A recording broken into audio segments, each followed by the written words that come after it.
Captain Marcus Chen stood alone on the bridge of the Terran Dawn, surrounded by emergency lights that painted everything in shades of crimson.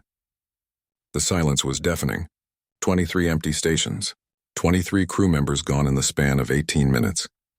The Vrath had been efficient, he'd give them that. Their boarding parties had cut through the cargo hauler's minimal defenses like a plasma torch through aluminum foil. Marcus had watched on the security feeds as his people were herded into the alien transporters. Stunned, not killed. That detail mattered. The Vrath were slavers, not executioners. They'd taken his crew to sell them across a dozen black markets in the outer colonies. Most captains would have counted themselves lucky to escape with their lives. Most captains would have limped to the nearest station, filed a report, and let the authorities handle it. The Galactic Concordat had protocols for this sort of thing, after all. Marcus Chen was not most captains. He pulled up the sensor logs from the attack, studying the Vrath formation with the same intensity he'd once applied to chess problems as a child in New Shanghai. 3 light cruisers, 12 fighters, and 1 command carrier. The carrier was the key.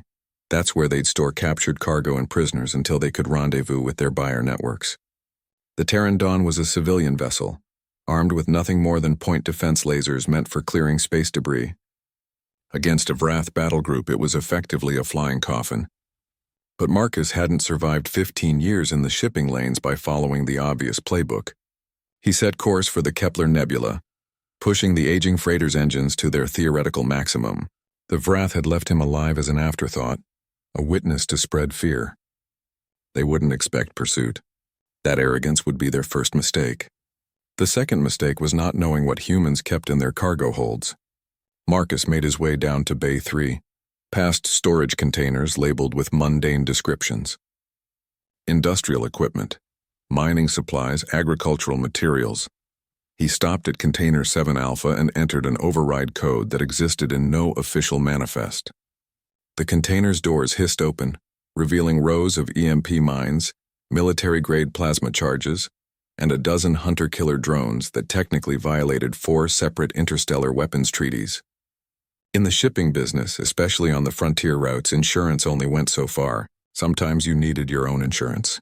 Over the next 6 hours, Marcus worked with the focused efficiency of a man who'd already made peace with whatever came next.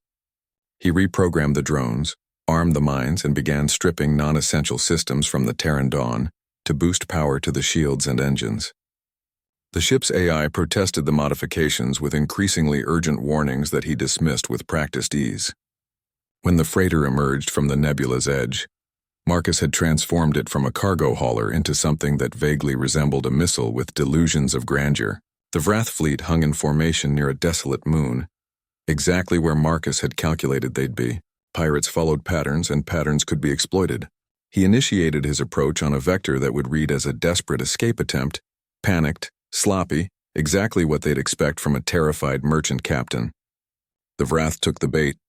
Their fighters swarmed out in a standard intercept pattern, and Marcus waited until they were committed to their attack runs before releasing his first surprise.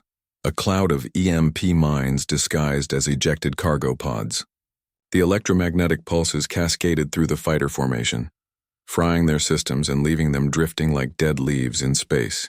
The cruisers responded immediately, but Marcus had already calculated their firing solutions. He pushed the Terran Dawn into a roll that should have torn the aging ship apart, threading between plasma volleys while his hunter-killer drones streaked toward their targets. Each drone carried enough explosive payload to crack a cruiser's shields, and Marcus had programmed them with one simple instruction: go for the engines. The first cruiser died in a bloom of fusion fire. The second managed to destroy 3 drones before the remainder overwhelmed its point defense. The third cruiser's captain showed remarkable presence of mind, attempting to fall back and regroup. Marcus didn't give them the chance. He'd saved his plasma charges for this moment, launching them in a spread that accounted for every evasive maneuver in the Vrath tactical database. The charges detonated in sequence, each blast pushing the cruiser toward the next until its shields finally collapsed and its hull cracked like an egg. That left the command carrier. It was trying to run now, its captain finally understanding that this wasn't a panicked civilian but something far more dangerous. Marcus pushed the Terran Dawn past every safety threshold, the hull groaning in protest as he closed the distance. The carrier's rear batteries opened up, scoring hits that made the bridge shake, but Marcus kept coming. At 200 meters, he initiated emergency deceleration, while simultaneously firing his last plasma charge at the carrier's shield generator. The explosion created a gap, narrow, temporary, but sufficient. Marcus threaded the Terran Dawn through the carrier's shields and brought it alongside the larger ship's docking port. The boarding was quick and brutal. Marcus moved through the carrier's corridors with the grim efficiency of a man who'd served in the Terran Marines before becoming a merchant captain. The Vrath crew, expecting to fight from fortified positions, found themselves facing a single human who fought like he had nothing to lose because he didn't. When Marcus reached the holding cells and saw his crew, bruised, scared but alive, First Officer Sarah Kim just stared at him in disbelief. "Captain," she said, "what the hell did you do?" Marcus looked back the way he'd come, toward the disabled fleet floating in the void. "What needed to be done?" he replied. "Now let's go home. We've got a schedule to keep." Later, when the Galactic Concordat investigators asked him to explain how a single cargo hauler had neutralized an entire Vrath battle group, Marcus Chen gave them the same answer he'd given his first officer. Sometimes, he told them, humans were at their most dangerous when you gave them a reason to stop following the rules. The Vrath had wanted to make him a victim. He'd made them an example instead. And he